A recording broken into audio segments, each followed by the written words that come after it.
आज का प्रातः क्लास है 12 जून 1968। रूहानी बाप कह रहे हैं कि आत्माभिमानी होकर बैठना है।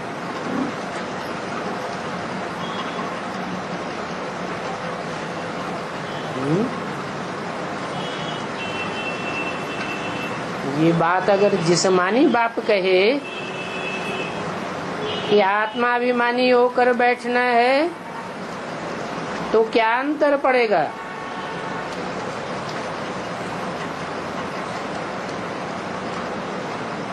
कहने वाला जिस स्थिति वाला होगा वैसा ही दूसरों को बनावेगा। इसलिए याद दिलाया कि रूहानी बाप बच्चों से कह रहे हैं कि आत्माभिमानी होकर बैठना है अथवा देही अभिमानी होकर बैठना है। और याद किसको करना है? आत्माभिमानी होकर बैठना है तो आत्मा के बाप को ही याद करना है। परंतु वो आत्माओं का बाप कह रहे हैं, माना कोई साकार मुख से कहना होता है तो उस निराकार आत्माओं के बाप को साकार में याद करना है, सिवाय उस बाप के और कोई को भी याद नहीं करना है। किस बाप के सिवाय? जो निराकार साकार में आकर कह रहे हैं। अर्थात न निराकार को सिर्फ याद करना है, न साकार को याद करना है, निराकार को साकार में याद करना है। जबकि बच्चे जानते हैं बाप से बेहद का वर्षा मिलता है, तो जिनसे बेहद का वर्षा मिलता है मुक्ति और जीवन मुक्ति का, उनको ही याद करना है। और तो कोई आत्मा से मिलता नहीं। बेहद का बाप आकर के समझाते हैं।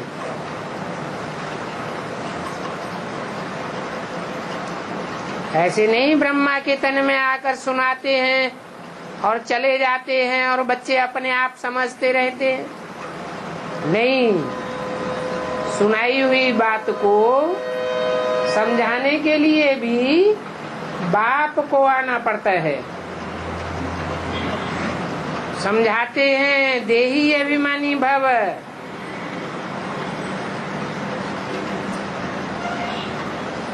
ब्रह्मा के द्वारा तो ऐसे नहीं कहेंगे देही अभिमानी भव, क्योंकि ब्रह्मा का एक भी फोटो निराकारी स्टेज वाला नहीं है। तो बच्चों के लिए भी निराकारी स्टेज का उपदेश कैसे साबित होगा? बाप कहते हैं ब्रह्मा के द्वारा तो माँ का बोलना था, सुनना सुनाना था। तो बाप कहते हैं आत्माभिमानी भव।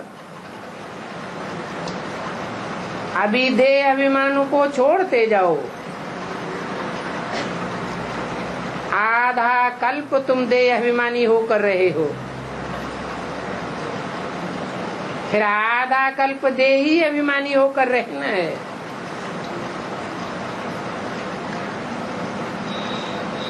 सतयुग और त्रेता में तुम देही अभिमानी होकर रहते हो ना, वहाँ ये मालूम रहता है कि हम आत्माएं हैं।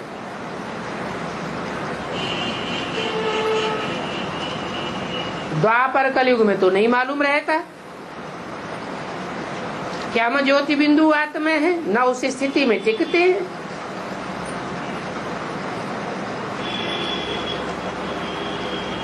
अभी तुम्हारा ये शरीर बड़ा हुआ है, इनको अभी छोड़ते हैं। ये शरीर बदली करना है।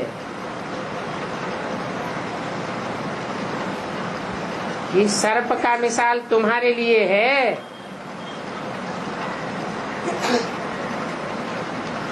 एक कैंचुल छोड़कर दूसरी कैंचुल धारण करता है, तो तुम आत्मा भी इस पुराने शरीर को छोड़ करके जा करके दूसरा शरीर में प्रवेश करते हो।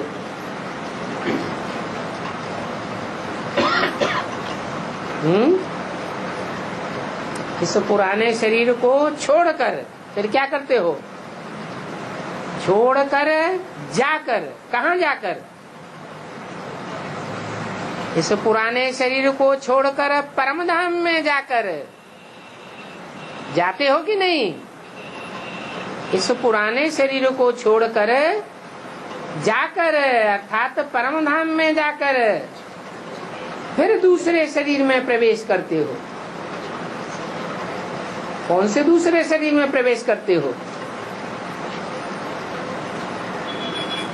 जो शरीर फ्रीज होने के बाद तुमको कंचन काया के रूप में मिलता है।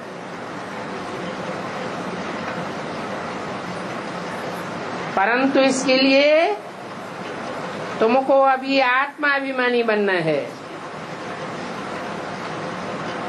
आत्माभिमानी बनेंगे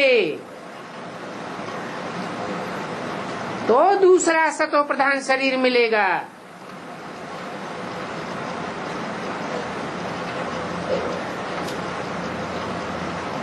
वो परम पिता परमात्मा तो कब देह अभिमानी नहीं बनते। वो भले एक बार आते हैं, फिर भी देह अभिमानी नहीं बनते हैं, क्योंकि ये शरीर तो पराया लोन लिया हुआ है।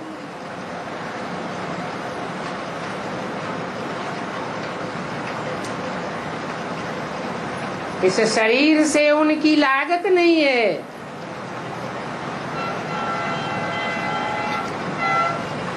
लोन लेने वाले की लागत नहीं रहती है।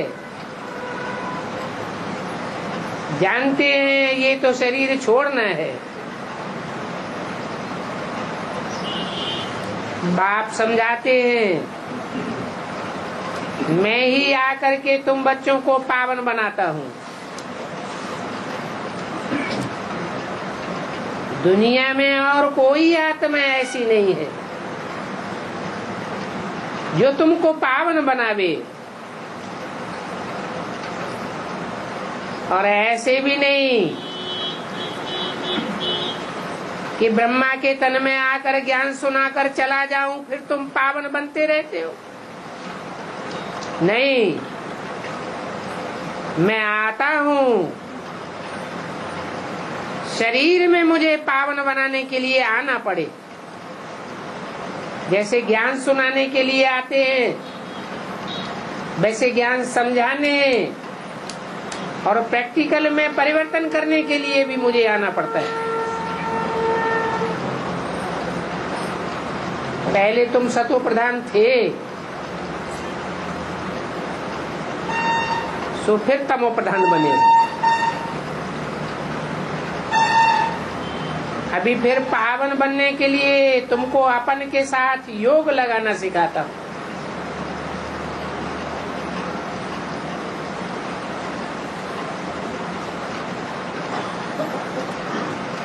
योग अक्षर न कह करके याद अक्षर कहना ज्यादा ठीक है। तो मैं याद सिखाता हूँ। बच्चे बाप को याद करते हैं ना, अभी तुमको भी बाप को याद करना है। आत्मा ही याद करती है। जब रावण राज्य शुरू होता है तो तुम बच्चे देह अभिमानी बन जाते हो, फिर बाप आकर तुमको देही अर्थात आत्मा अभिमानी बनाते हैं। देह अभिमानी बनने से नाम रूप में फंस जाते हैं, विकारी बन जाते हैं।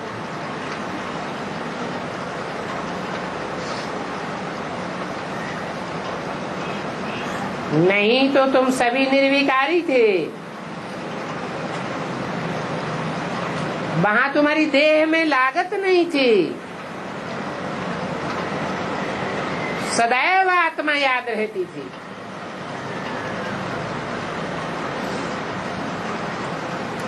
फिर पुनर्जन्म लेते लेते विकारी बन जाते हो।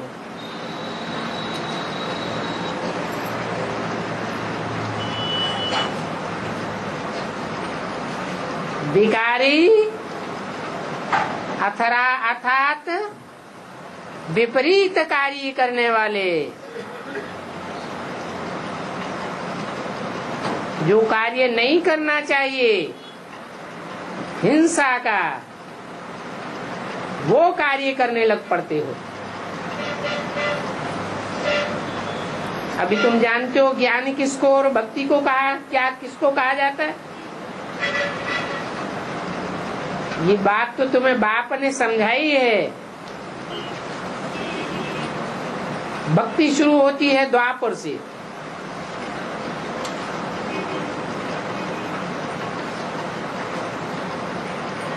जब द्वैतवादी युग शुरू होता है,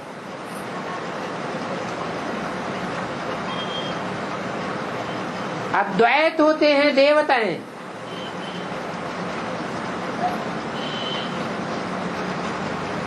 जिनका जीवन ज्ञान से बनता है। ज्ञान है एक प्रकार का और भक्ति तो है ही द्वैतवादी। 1 से 2 बातें, 2 से 4 बातें, 4 से 8, 10, जितने रावण के सर है उतनी बातें।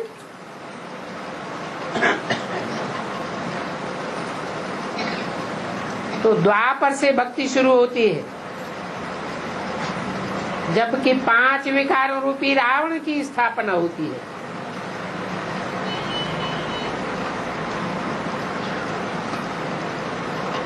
इससे पहले काम क्रोध लोभ मोह अहंकार रूपी 5 विकारी रावणों की स्थापना नहीं हुई थी।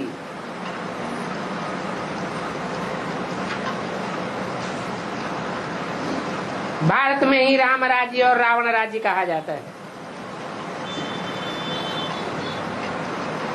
परंतु ये जानते नहीं है कि रावण किसको और राम राज्य किसको कहा जाता है।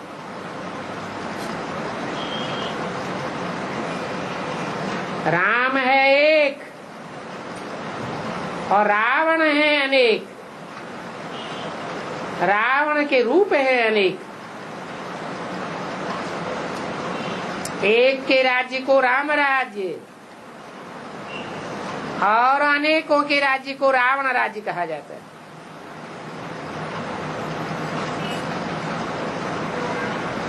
राम राज्य कितना समय चलता है और रावण राज्य कितना समय चलता है, ये भी कोई नहीं जानते।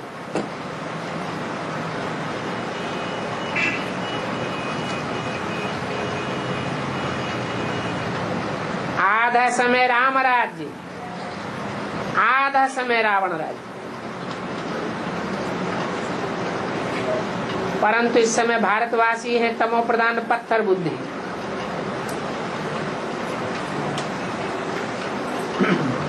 पैदाइश भी सबकी भ्रष्टाचार अर्थात विख से होती है।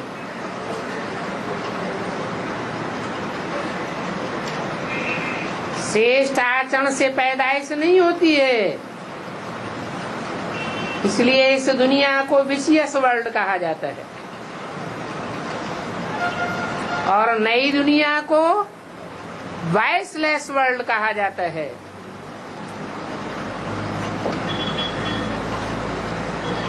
वहां विषय विकार होता ही नहीं। तो देखो, नई दुनिया में और पुरानी दुनिया में रात दिन का फर्क है।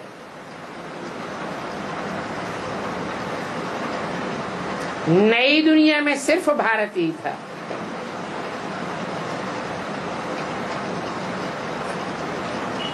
पुरानी दुनिया में भारत भी होता है तो और देश भी होते हैं।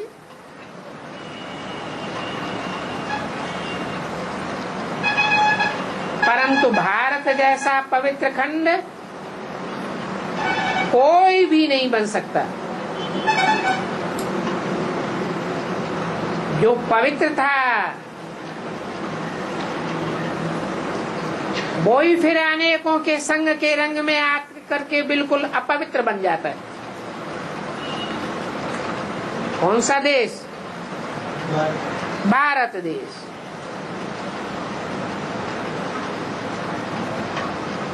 तो भारत देशवासियों को इस संग का रंग सबसे जास्ती क्यों लगता है?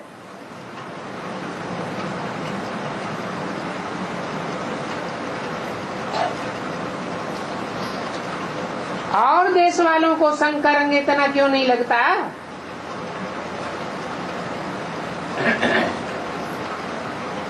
इसका कारण क्या है?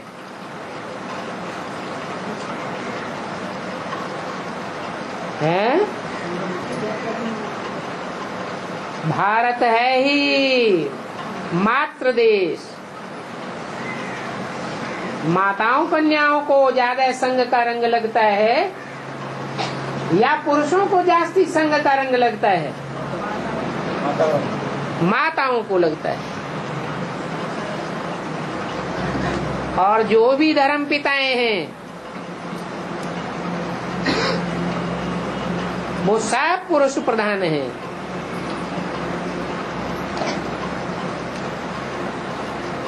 और देवी देवता सनातन धर्म का बाप भी पुरुष प्रधान है।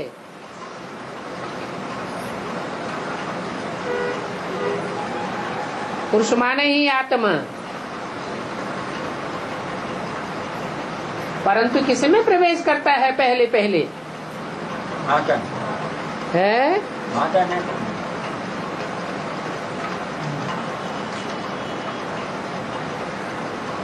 एक में प्रवेश करता है या युगल में प्रवेश करता है? युगल में। एक में प्रवेश नहीं करता है, दो में प्रवेश करता है। परंतु दोनों ही 5 तत्वों के पुतले हैं। 5 तत्व अर्थात प्रकृति के पुतले। प्रकृति स्त्री है या पुरुष रूप है? स्त्री रूप है। और भारत में ही भगवान आते हैं जो बहुत पतित बनते हैं, उन्हीं को आकर के बहुत पावन बनाते हैं। भारत की माताएं पतित बनती हैं या विदेश की माताएं सबसे जास्ती पतित बनती हैं? विदेशी। भारत की माताओं को ज्यादा बंधन लगता है या विदेश की माताओं को बंधन लगता है? भारत की माताएं सबसे जास्ती दुखी होती है। तो भारत में भगवान आते हैं, अर्थात मातृ प्रधान देश में भगवान आते हैं, विदेशों में भगवान नहीं आते हैं।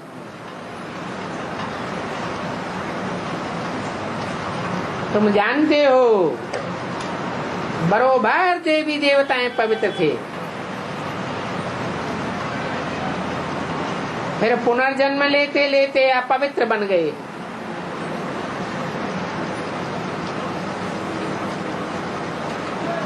क्या पुनर्जन्म विदेशियों ने नहीं लिए हैं? लिए।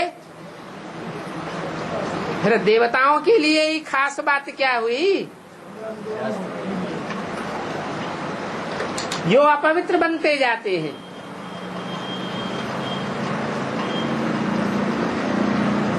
विदेशी भी पुनर्जन्म लेते हैं, परंतु सबसे जास्ती पुनर्जन्म भारतवासी लेते हैं। दूसरे देश के, दूसरे धर्म के लोग इतने जास्ती पुनर्जन्म नहीं लेते हैं, तो संघ का रंग भी उनको कम लगता है, और भारतवासियों को संघ का रंग जास्ती लगता है।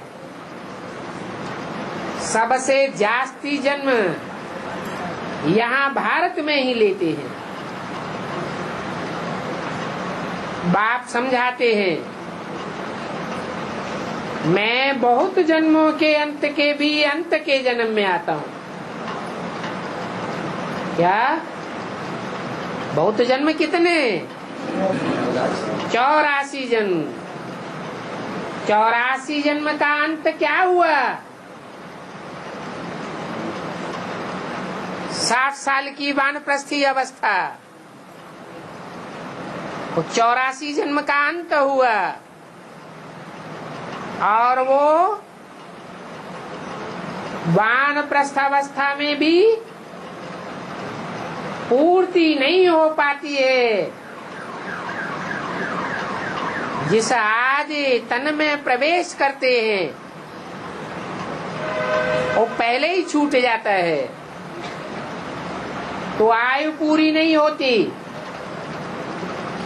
आयु पूरी नहीं होती ब्रह्मा की, जो शास्त्रों में भी गाई हुई है। कितनी है? ब्रह्मा की आयु कितनी गाई हुई है? 100 साल।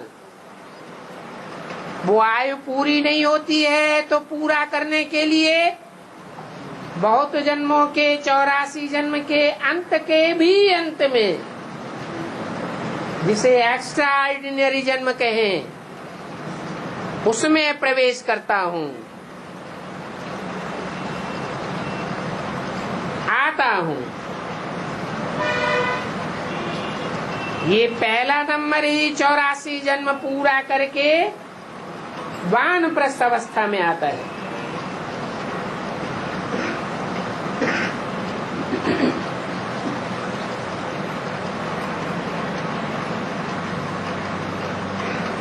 तब मैं प्रवेश करता हूँ।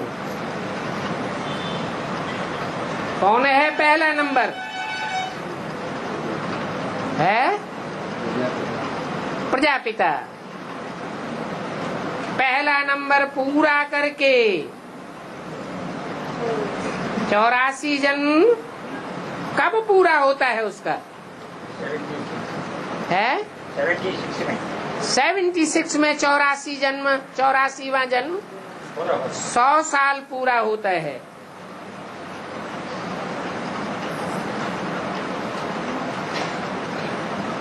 तब मैं आता हूँ बेहद की वानप्रस्थ अवस्था में आता हूँ। प्रवेश करता हूँ।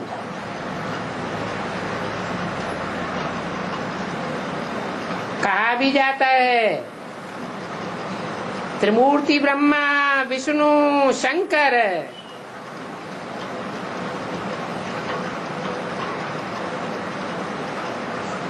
परंतु किसी को भी मालूम नहीं है ये त्रिमूर्ति ब्रह्मा विष्णु शंकर कौन है।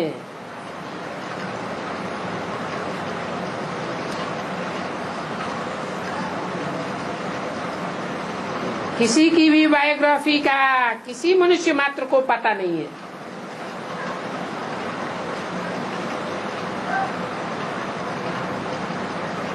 पूजा करते रहते हैं, परंतु अंधश्रद्धा से।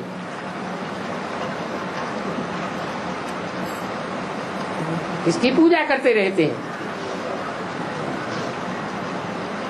ब्रह्मा की, विष्णु की, शंकर की, परंतु उनकी बायोग्राफी को जाने बगैर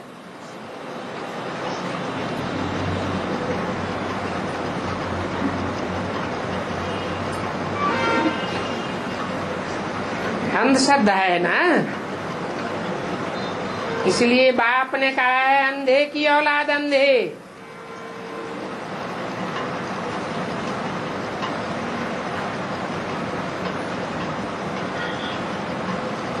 अभी तुम सोजरे बन रहे हो।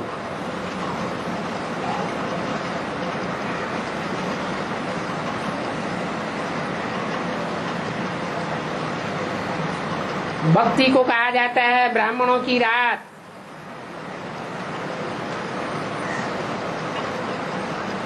और सतयुग त्रेता है ब्राह्मणों का दिन।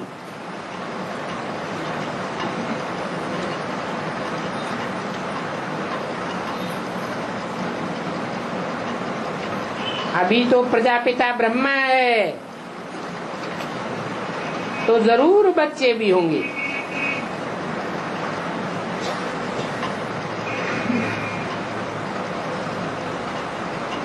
सिर्फ ब्रह्मा है तो ब्रह्मा अगर रात में है तो बच्चे भी रात में होंगे। ब्रह्मा अगर दिन में है तो बच्चे भी दिन में होंगे। परंतु प्रजापिता ब्रह्मा की दिन और रात नहीं गाई जाती है।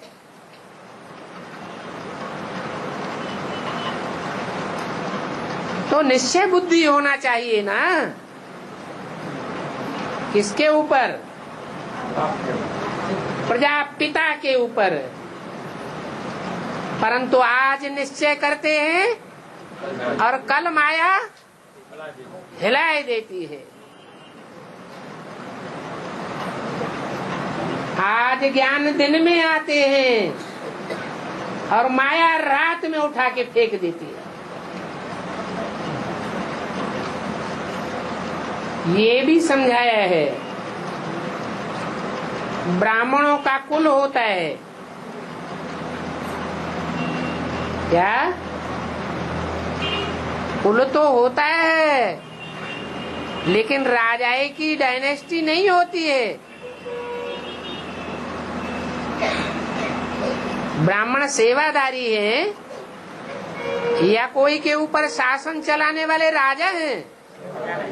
सेवाधारी है। तो ब्राह्मणों की डायनेस्टी नहीं होती है, क्योंकि बाप ही बच्चों का ओबीडेंट सर्वेंट बन करके आया हुआ है।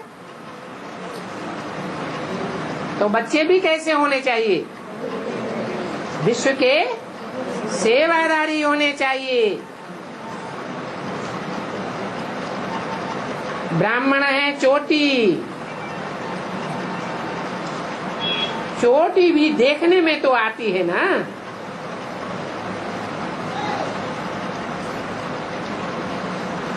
फिर ब्राह्मणों को पढ़ाने वाला है ऊंच ते ऊंच बाप, परम पिता, परमात्मा, शिव।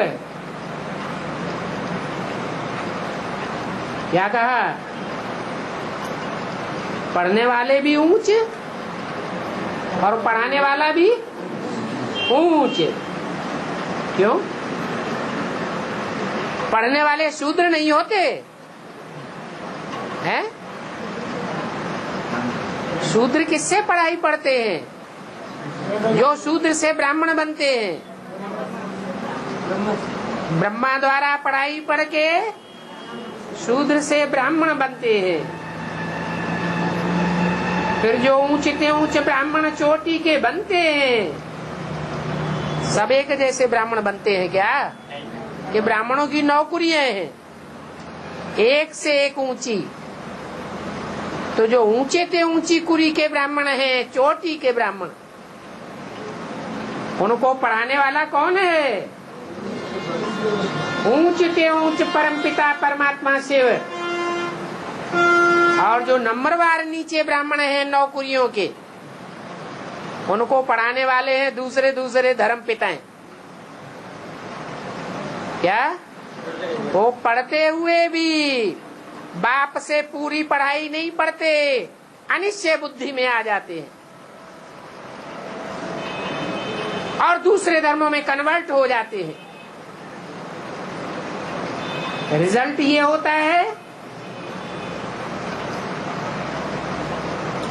कि पुरुषार्थ करते करते आखिरी जन्म में जो ऊंची चाढ़ी चढ़नी चाहिए अंतमते सोगते वाली, वो ऊंची चाढ़ी नहीं चढ़ पाते।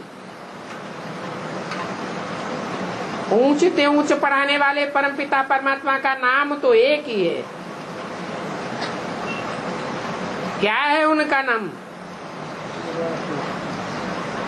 वो सदैव शिव है, सदैव कल्याणकारी है।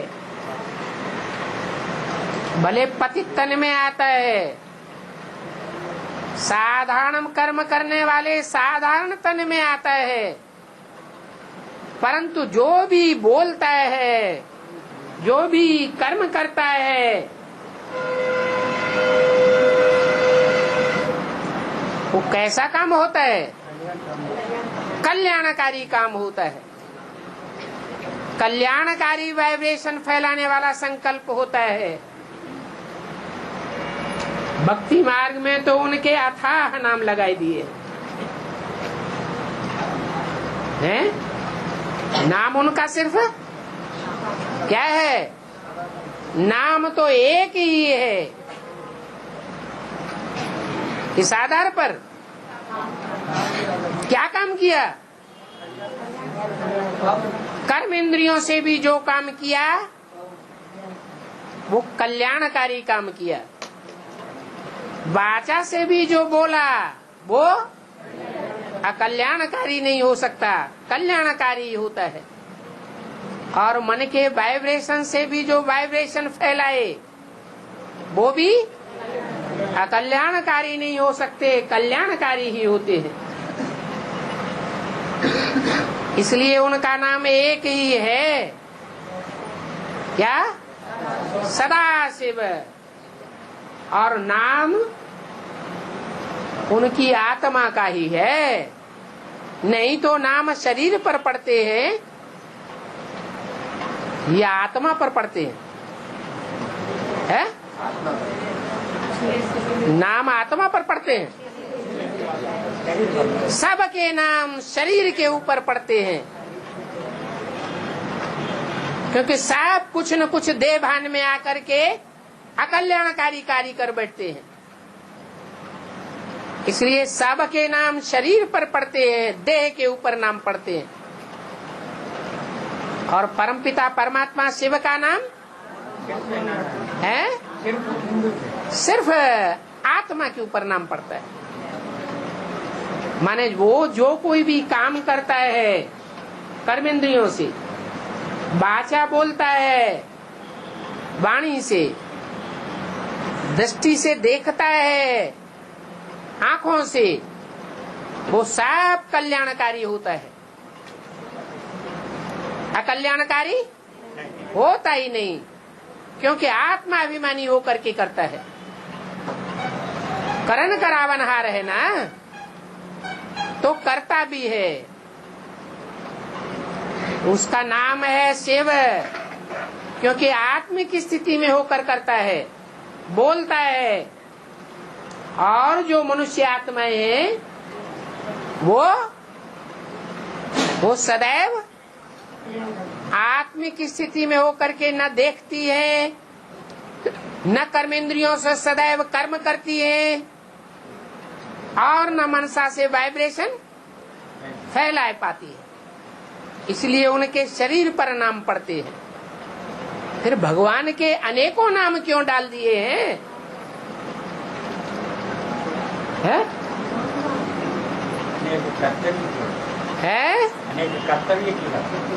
अनेक कर्तव्य किया, एक आत्मा ने अनेकों में प्रवेश होके नहीं, अभी तो बोला। अरे परमात्मा बाप एक व्यापी होकर आता है या अनेक व्यापी होकर के कर्म करता है? एक व्यापी होकर के कर्म करता है और सत संकल्प करता है, सत्य कर्म करता है, सत्य वाचा बोलता है, कल्याणकारी बोलता है, इसलिए उसका एक ही नाम है शिव। क्या? एक ही नाम। एक ही नाम है शिव।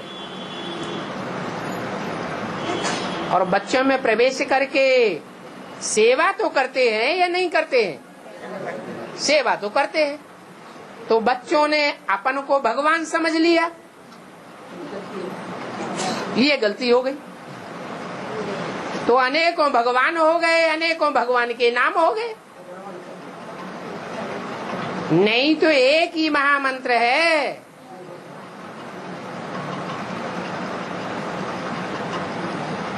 भक्ति मार्ग में तो अनेक नाम लगाए दिए, अथाह नाम। भक्ति मार्ग में नामों का चहचटा बहुत हो जाता है। कितने चित्र बनाते हैं,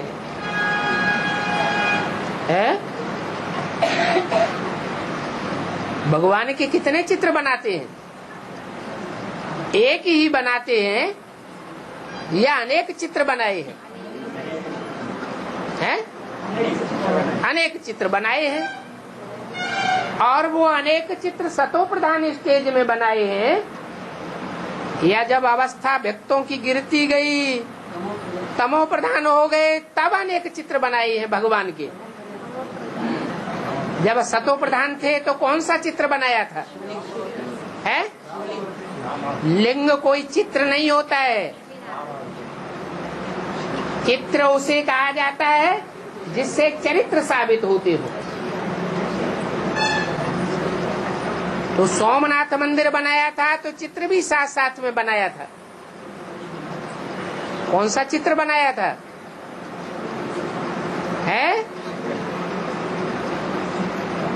जो मोहम्मद गजनबी ने ले जाकर के तोड़ दिया और अपनी सीढ़ियों पर उल्टा डाल दिया, कौन सा चित्र था? राम का चित्र था। अरे शिव किस में आता है? राम में आता है, शंकर में आता है। एक ही नाम है, एक ही रूप है, जिसमें वो सदाशिव मुकर्रर रूप से प्रवेश करता है। तो भक्ति मार्ग के आदि में भी एक ही चित्र था। सोमनाथ के मंदिर में शिवलिंग भी था, निराकार की यादगार, और शंकर का एक ही चित्र था। तो जैसे वैसे भक्ति तमो प्रधान होती गई, वैसे वैसे भगवान के अनेक रूप बनाते गए। कितना भक्ति में चित्रों का चहचटा हो जाता है। कितने मंदिर बनाते हैं यादगार, कितने यज्ञ करते हैं, तप करते हैं, दान पुण्य आदि करते हैं। कहते हैं ऐसी वैरायटी भक्ति करने से भगवान मिलता है।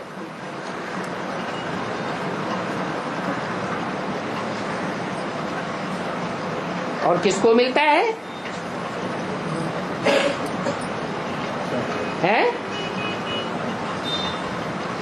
जो पहले पहले भक्ति शुरू करते हैं, अब विचारी एक की भक्ति करते हैं उनको मिलता है, या जो बाद में भक्ति पूरी करते हैं उनको मिलता है? अरे भक्ति भी पहले किसी ने की होगी कि सबने एक साथ भक्ति शुरू कर दी? कोई एक ने भक्ति शुरू की तो बोला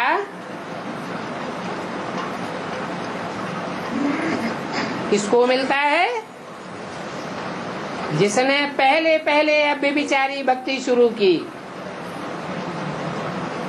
किसने की होगी?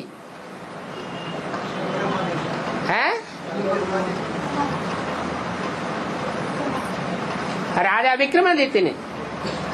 राजा विक्रमादित्य पतित दुनिया का राजा था या पावन दुनिया का राजा था?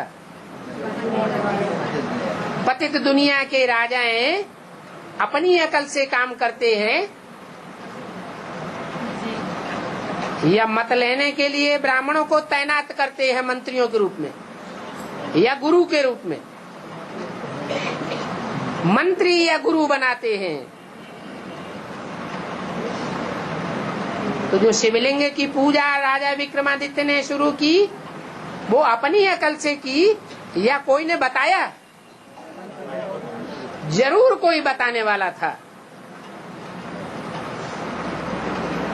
तो पहला भक्त कौन हुआ?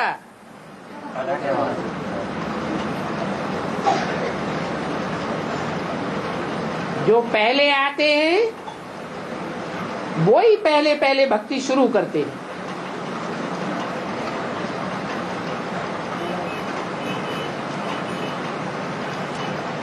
जो ब्राह्मण बनते हैं सो देवता बनते हैं।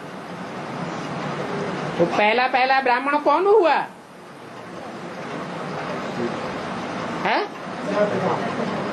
पहला पहला ब्राह्मण हुआ प्रजापिता। और क्या बनता है? पहला पहला ब्राह्मणों सो पहला पहला देवता। क्या नाम है पहले पहले देवता का? लक्ष्मी नहीं, वो देवता नहीं है, नारायण।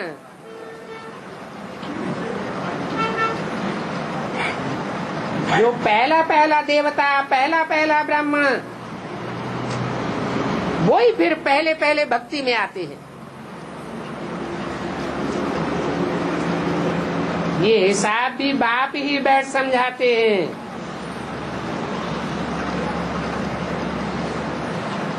इस हिसाब को बाप के सिवाय और कोई समझा भी नहीं सकता।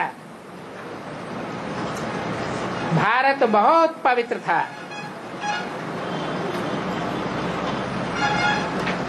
एक धर्म था, एक राज्य था। यथा राजा तथा प्रजा थी, सर्वगुण संपन्न थे। देवी देवता धर्म था। भारत में एक ही आदि सनातन देवी देवता धर्म था। उस समय भारत में अथाह धन था।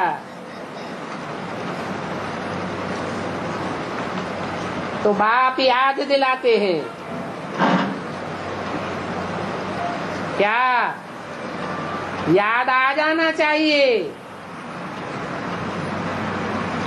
क्या बात याद आ जानी चाहिए? कि पहले पहले तुम आदि सनातन देवी देवता धर्म वाले ही 84 जन्म लेते हो, और धर्म वाले 84 जन्म नहीं लेते हैं। 84 जन्म लेने का पक्का पुरुषार्थ भी नहीं करते। न ऑलराउंड पार्ट बजाते हैं और न सुदर्शन चक्र पूरा घुमा पाते हैं। जैसे कि उनकी बुद्धि चलती ही नहीं।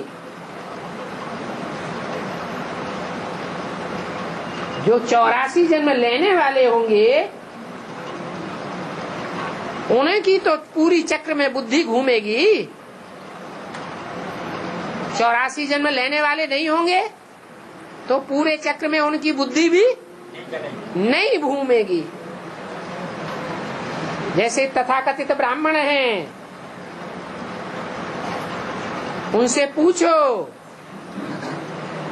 कि सतयुग में राधा कृष्ण को जन्म देने वाली डायनेस्टी कौन, उनको जन्म देने वाले कौन थे, कैसे जन्म दिया, कब जन्म दिया, उसकी डिटेल बताओ। वो बताएंगे? क्यों नहीं बताएंगे? क्योंकि उन्होंने पूरा 84 का चक्र लगाया ही नहीं, पहले ही शरीर छोड़ छोड़ करके चले गए। उनका जो गुरु हुआ वो भी पहले ही शरीर छोड़ के चला जाता है।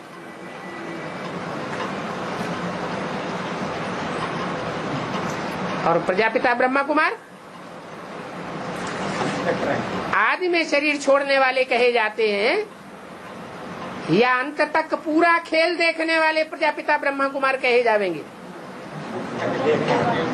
जिन्होंने अंत किया उसने सब कुछ किया। और धर्म वाले पूरे 84 जन्म लेते ही नहीं,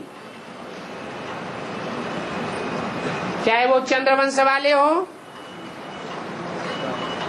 चंद्रवंश के पक्के हो, या इस्लाम धर्म, बौद्ध वंश, क्रिश्चियन धर्म के पक्के हो, वो पूरे 84 जन्म नहीं लेंगे। उनके जरूर कम वर्ष हो जाएंगे, कम से कम आधा जन्म ही कम हो जाएगा। तो सभी तो 84 जन्म नहीं लेते हैं, सिर्फ जास्ती से जास्ती 84 जन्म। 12 जून 1968 की वाणी का दूसरा पेज।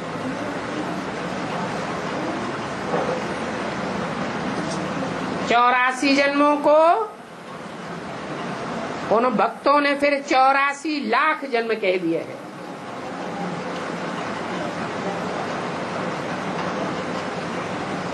कितना बड़ा गपोड़ा मारते हैं। कौन? 84 जन्म लेने वाले ये गपोड़ा मारते हैं, या जिन्होंने 84 जन्म लिए ही नहीं, पूरा चक्कर काटा ही नहीं, वो ये गपोड़ा मारते हैं। अरे ये गपोड़ा किसने लगाया होगा कि 84 लाख जन्मों में आत्मा भ्रमण करती है?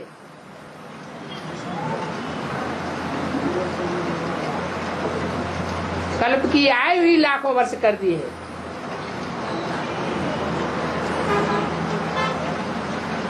बाप कहते हैं ये है ही 5000 वर्ष का ड्रामा,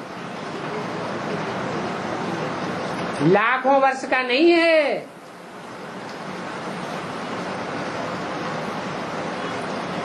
तो ये भी अज्ञान ठहरा। क्या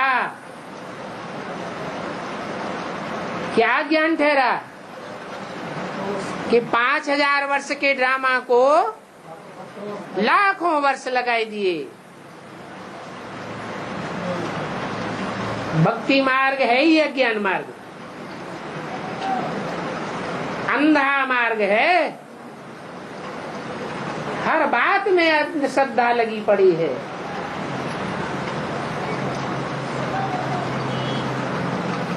ज्ञान सागर तो एक ही शिव बाबा गाया जाता है।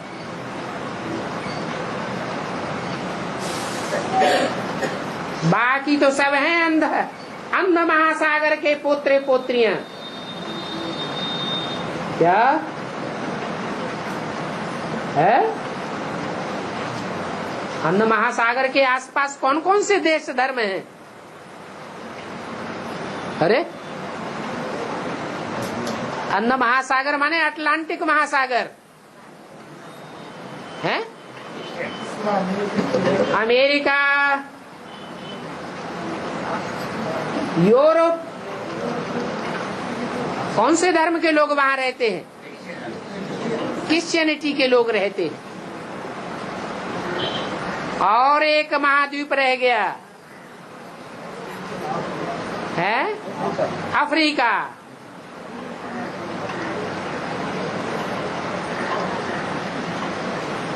अफ्रीका में कौन से धर्म के लोग जास्ती रहते हैं?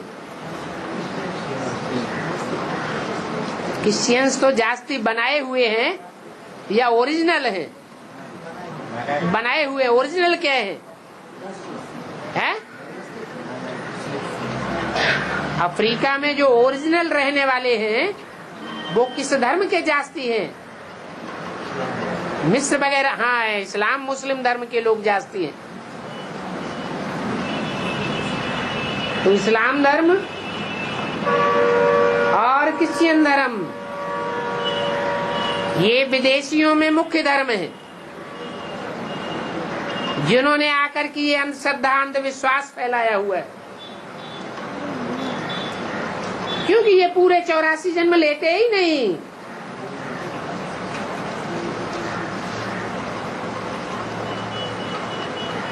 ज्ञान सागर तो एक ही शिव बाबा है, वो तो हद के बाबाएं हैं। कौन है हद के बाबाएं? कौन कौन है? इब्राहिम, बुद्ध, क्राइस्ट, ये क्या है? हद के बाबाएं। भले 100-200 करोड़ के बाबाएं हैं, 100-200 करोड़ उनको अपना धर्म पिता मानते हैं, परंतु वो भी हद के पिताएं हैं, बेहद के 500-700 करोड़ की सृष्टि के ग्रैंडफादर नहीं है। ये शिव बाबा तो है बेहद का बाबा। प्रैक्टिकल में कभी बनता है या सिर्फ कहने की बात है? प्रैक्टिकल में बन करके जाता है। सारी दुनिया उसको अपना आदम, आदिदेव या आदिनाथ के रूप में ग्रैंडफादर मानती है।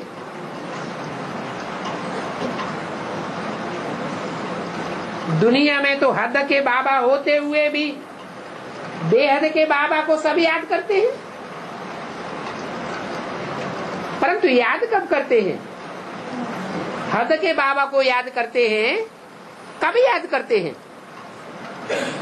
जब दुखी होते हैं तो हद का बाबा याद नहीं आता। कौन सा याद आता है? बेहद का बाबा याद आता है।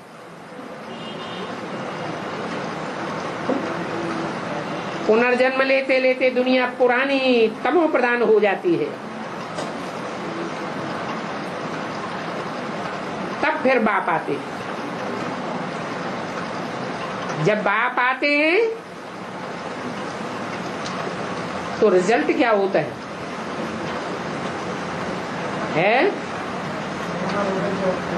अरे बाप कब आते हैं? असलियत में बाप कब आते हैं? 60? अरे कब आते हैं उसका जवाब।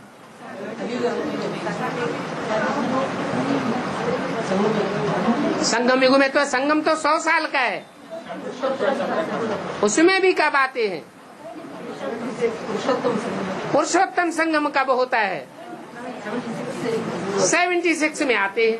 अरे लेकिन यहाँ तो बोला है कि बाप जब आते हैं तो सेकंड में जीवन मुक्ति देते हैं। क्या बेहद का बाप बेहद का काम करेंगे या रगड़ रगड़ रेगड़ियां पहनेंगे? हैं? बेहद का काम करेंगे। तो आते हैं का मतलब क्या हुआ? प्रवेश करते हैं, वो आते हैं हुआ, या संसार में प्रत्यक्ष होते हैं उसे कहेंगे आते हैं? जब प्रत्यक्ष होते हैं संसार में कोई मुकर्रर रथ द्वारा, तब कहते हैं आते हैं। बच्चा जन्म लेता है तो कोई ये कहेगा, मोहल्ले में, पड़ोस में, परिवार में, जनपद में कोई ये कहेगा नहीं पैदा हुआ, कोई कहेगा नहीं पैदा हुआ, तो झगड़ा चलेगा? हैं? नहीं चलेगा। तो अभी आते हैं ये 76 में कहें या जब 1 सेकंड में जीवन मुक्ति का वर्षा देते हैं तब आते हैं। आकर के तो देते हैं, शरीर में प्रवेश करते हैं तब भी आते हैं। हाँ, बच्चा जन्म लेना माने बच्चे का आना। तो जब बाप आते हैं तो 1 सेकंड में जीवन मुक्ति मिलती है। ये जीवन मुक्ति किससे मिलती है? मीडिया कौन बनता है? बिना मीडिया के जीवन मुक्ति देते हैं या मीडिया चाहिए? मीडिया जीवन वाला चाहिए या जिसका जीवन ही नहीं होता वो चाहिए? शिव बाप, उनका तो अपना जीवन होता ही नहीं, इसलिए किसमें प्रवेश करते हैं? जिसमें प्रवेश करते हैं उसके पूरे 84 जीवन होते हैं, तो आकर के उसके द्वारा जीवन मुक्ति देते हैं। सेकंड में जीवन मुक्ति मिलती है बेहद के बाप से। तो जरूर जिनको सेकंड में जीवन मुक्ति मिलती है वो अभी जीवन बंध में हैं। बंधन पतितों को होता है या पावन आत्मा को होता है? जरूर कहेंगे कि पतित आत्माएं बंधन में हैं, उनको आकर के जीवन मुक्ति देते हैं। फिर पावन बनना है, पतितों को ही पावन बनना है तो ये सेकंड की बात है। और ज्ञान भी एक ही सेकंड का है, क्योंकि पढ़ाई तो तुम पढ़ते हो, वो सभी मनुष्य को पढ़ाते हैं। क्या?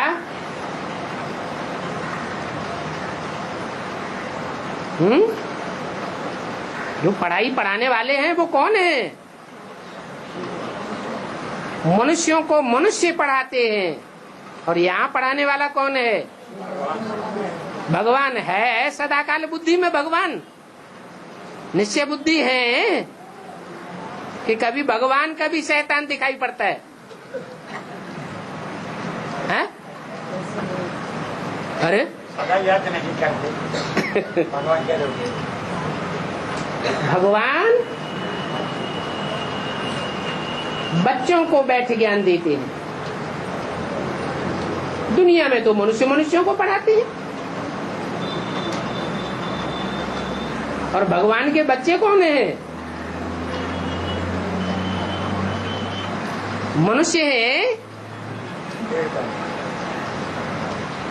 यह संपूर्ण मनुष्य से देवता बनने वाले हैं। चोटी के ब्राह्मण जो मनुष्य हैं उनको ब्राह्मण कहा जाता है। संपूर्ण ब्राह्मण माना संपूर्ण देवता। तो जो संपूर्ण ब्राह्मण बनते जाते हैं, माना संपूर्ण पवित्र बनते जाते हैं, उनको 1 सेकंड में ज्ञान मिलता है। ज्ञान को पंथ कृपान को धारा, परत खगेश लगे नहीं बारा। ज्ञान का ऐसा कृपाण लगता है कि 1 सेकंड में कल्याण हो जाता है। जैसे काशी करवट खाते हैं,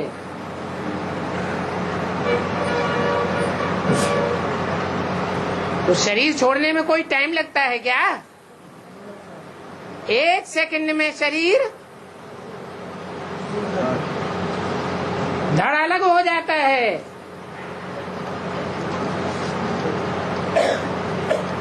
और पूर्व जन्मों के पाप कट जाते हैं। परंतु काशी करवट खाने से भी जीवन मुक्ति नहीं मिलती। फिर भी पुनर्जन्म में आते हैं और पतित कर्म करने लग पड़ते हैं, क्योंकि वहां डायरेक्ट बाप तो आते नहीं और यहाँ तो डायरेक्ट बाप आते।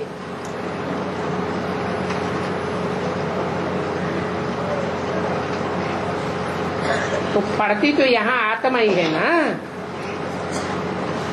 परंतु देह अभिमान के कारण अपन को आत्मा भूल जाते हैं।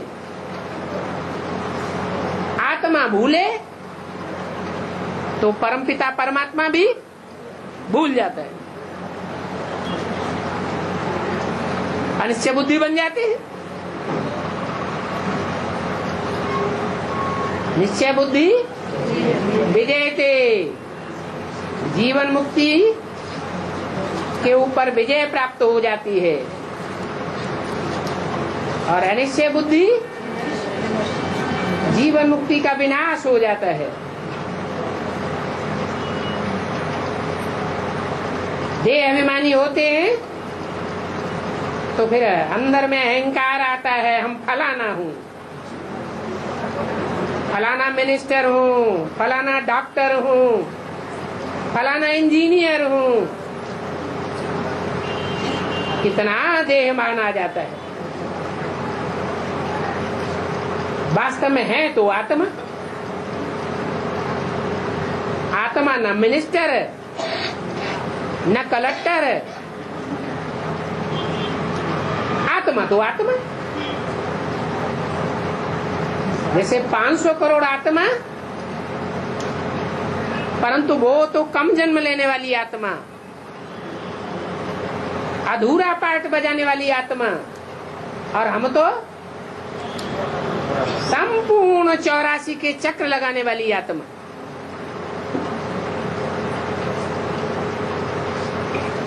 आत्मा मिस्टर बनती है, आत्मा मिसेज बनती है पार्ट बजाने के लिए, परंतु ये बात ही भूल जाते हैं। क्या है? देह का भान आता है, मैं मिसेज हूँ। देह का भान आता है तो मैं मिस्टर हूँ। मिसेज के ऊपर कंट्रोल मेरा है। नहीं तो आत्मा ही पार्ट बजाने से कोई क्या बनती है, कोई क्या बनती है। तो बाप समझाते हैं, अब ये पुरानी दुनिया बदल कर नई दुनिया बननी है। क्या अंतर होगा नई दुनिया और पुरानी दुनिया में? खास है। पुरानी दुनिया में क्या समझते हैं घड़ी घड़ी, और नई दुनिया में क्या समझेंगे घड़ी घड़ी? घड़ी घड़ी नहीं, सदैव। नई दुनिया में सदैव समझेंगे हम आत्मा हैं। अब पुरानी दुनिया में घड़ी घड़ी देह का भान आता है। अभी वर्ल्ड की हिस्ट्री ज्योग्राफी रिपीट जरूर होनी है।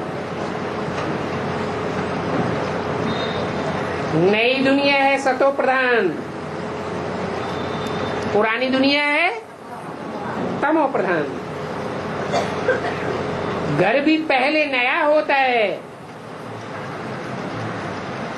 तो कहेंगे सतो प्रधान। सतयुग में ये दुनिया नया घर है, कलयुग में कहेंगे ये पुरानी दुनिया पुराना घर है, तमो प्रधान। अभी जर्जरीभूत तमो प्रधान घर बन गया है। ये बेहद का नाटक या बेहद की सृष्टि चक्र का नॉलेज है, इसको समझना है, क्योंकि ये पढ़ाई है। ज्ञान में समझ की बात होती है, भक्ति में समझ की बात नहीं होती है, अंधश्रद्धा चलती है। जहाँ अंधश्रद्धा चलती है उसको पढ़ाई नहीं कहा जाता है। क्यों? पढ़ाई में और अंधश्रद्धा की भक्ति में क्या अंतर होता है?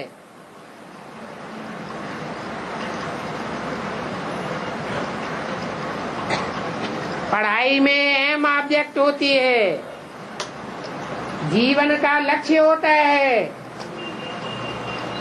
मैं ये बनूंगा, पढ़ाई पढ़ के यह करूंगा। जिंदगी का लक्ष्य रहता है। और भक्ति में एम ऑब्जेक्ट कुछ भी नहीं होता।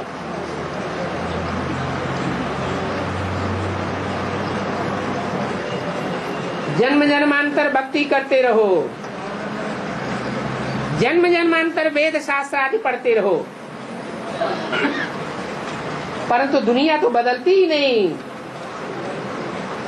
अंधश्रद्धा से गड्ढे में जाएगी दुनिया, यह दुनिया बदलेगी, गड्ढे में जाती है। यहाँ तो दुनिया को बदलना है। सतयुग त्रेता में तो भक्ति नहीं होती। भक्ति तो द्वापर से शुरू होती है। क्या द्वापर नाम क्यों डाला? क्योंकि द्वैतवादी युग शुरू होता है। दो दो मतें शुरू हो जाती हैं, दो दो राज्य शुरू हो जाते हैं, दो दो धर्म शुरू हो जाते हैं, दो दो कुल हो जाते हैं, फिर दो में से चार, चार में से 8 निकलते ही रहते हैं। अच्छा, ओम शांति।